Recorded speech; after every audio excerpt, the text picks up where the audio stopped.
In Gotham, shadows was all the people ever really saw of the city's silent watcher. It was a city of chaos, a city of wounds, and as the bat signal cut through the grime-choked air, it called out for justice, or at least for order. For Batman, the night was a series of choices. A building burned in Cherry Hill, a distraction. He knew he couldn't stop the rot that ran through the city's bones, the self-inflicted injuries of a place that had lost hope. He gritted his teeth, determined to focus on the things he could still affect, the immediate evil that needed to be cleaned up. Tonight, that meant the 6 vicious dogs released into the Bowery, terrifying the elderly and bringing the wild back to the concrete. The citizens of Gotham clung to their chaos, but the dogs were simple, and the simple Batman could handle. But the choices were never easy. He watched footage of 3 young boys on the train tracks playing chicken with the A-Train.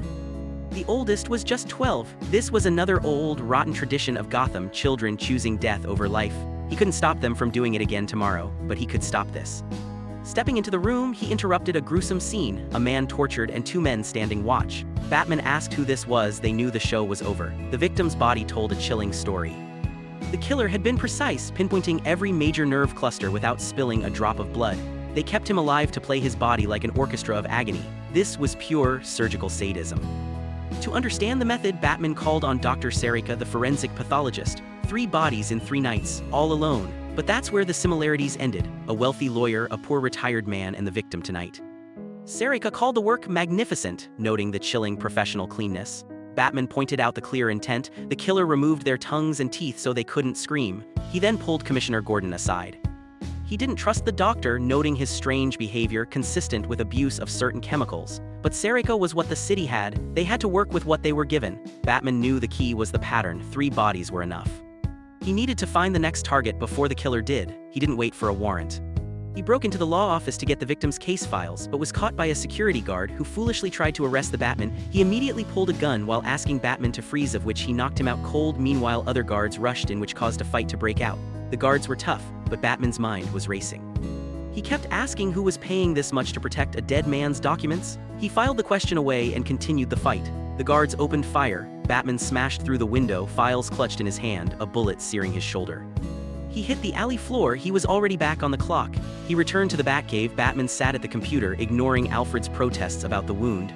He took out the forceps. It hurt less when he did it himself.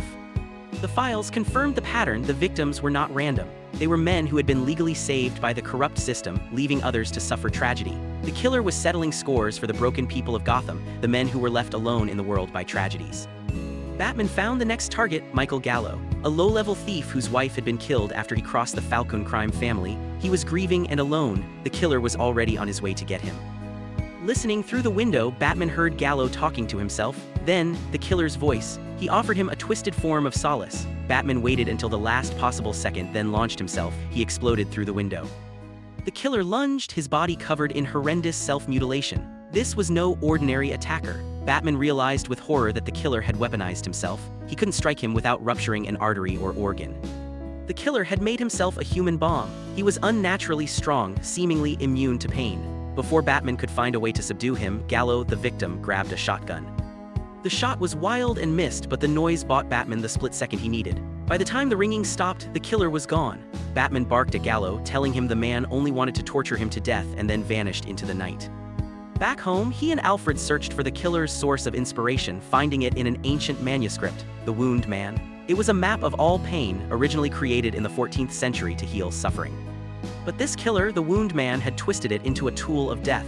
He was a man who thought he was healing Gotham by inflicting pain.